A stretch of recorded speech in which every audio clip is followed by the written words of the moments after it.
Bienvenue à toutes et à tous, donc très heureux et très enchanté de vous avoir aujourd'hui. Donc pour cet exercice vraiment de réflexion interconvictionnelle et finalement de partage à la fois de tradition et de pensée. Donc aujourd'hui l'objectif ça va être quoi?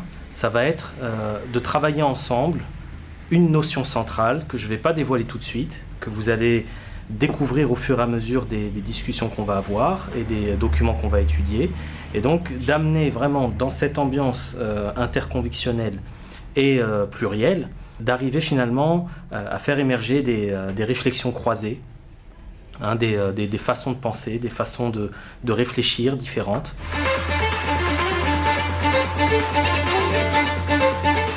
Je pense en fait qu'on n'a pas la même conception de justice, parce qu'ici prétend que pour une sélection juste, il faut passer le même examen, or que je pense qu'on m'a dit, je sais pas comment. Joachim.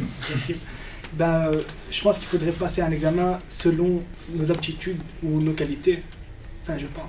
Pour obtenir son diplôme, il faut finir ses secondaires.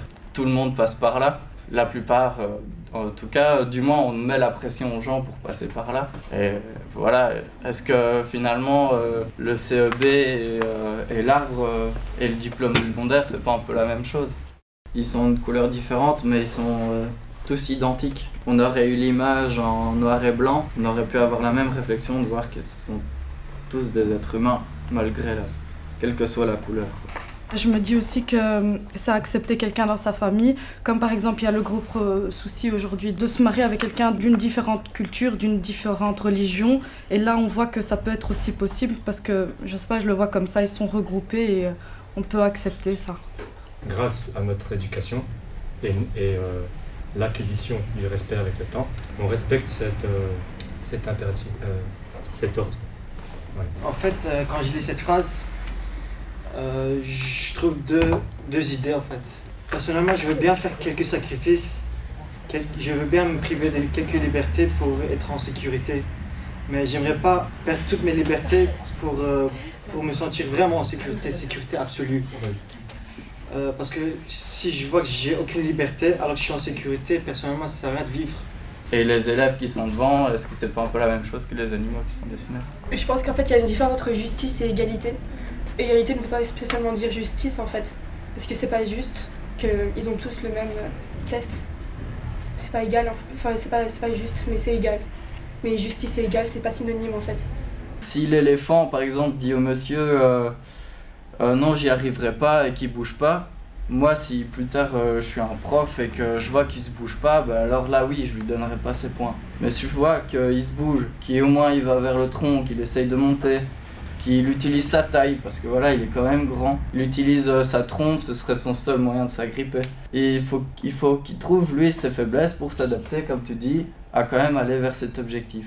T'as beau être le plus grand gangster américain, ce que tu veux, tu vois une femme enceinte ou une personne âgée devant toi, obligé, tu sais ta place, c'est quelque chose d'humain. Donc, c'est pas forcément dû à l'éducation. Elle dit que le respect c'est un peu automatique, mais si tu l'apprends pas, jamais tu respecteras les gens. Enfin, je sais pas, comment veux-tu respecter quelqu'un si tu sais pas ce que c'est le respect? Ouais, mais logiquement, tu vois une personne enceinte, c'est automatique. Parce que, par exemple, t'es une fille, tu vois une femme enceinte devant toi, tu dis moi aussi plus tard je peux être enceinte, donc tu te mets à la place de la personne un peu, tu vois. Donc c'est pour ça que ça peut être automatique. Mais encore une fois, en fait, c'est que cette phrase, chacun d'entre nous l'interprète différemment. Parce qu'on a tous une notion de sécurité différente, certains la trouvent. Quand ils lisent cette phrase, certains pourront la comprendre, une sécurité étouffante, où on est vraiment privé de tout. Or, moi, quand je lis cette phrase, c'est pas à ça que je pense. Je pense plutôt que c'est une liberté, c'est une sécurité renforcée, mais qui ne nous empêche pas de vivre. En fait, cette phrase, même moi, je l'ai pas compris.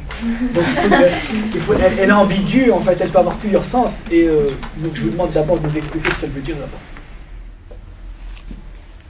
Donc à travers tout ce qu'on a vu, il y avait d'autres concepts qui étaient tout autour, par exemple fraternité, solidarité, respect, l'idée aussi de liberté et enfin l'idée d'équité. Autant les élèves que les professeurs ont été très satisfaits de l'exercice. surtout les élèves qui en ont redemandé, donc des élèves qui sont venus nous voir et nous ont dit voilà, on veut refaire l'expérience. Même des élèves qui nous ont dit tiens, c'est déjà fini, alors que ça faisait plus de 2h30 qu'on était en train d'échanger. Et même du côté des professeurs, il y a eu un réel plaisir à guider les élèves dans leurs réflexions et à les amener finalement à creuser leur feeling, à creuser ce qu'ils ont à l'intérieur de la tête et les amener finalement à phraser ce qui les anime.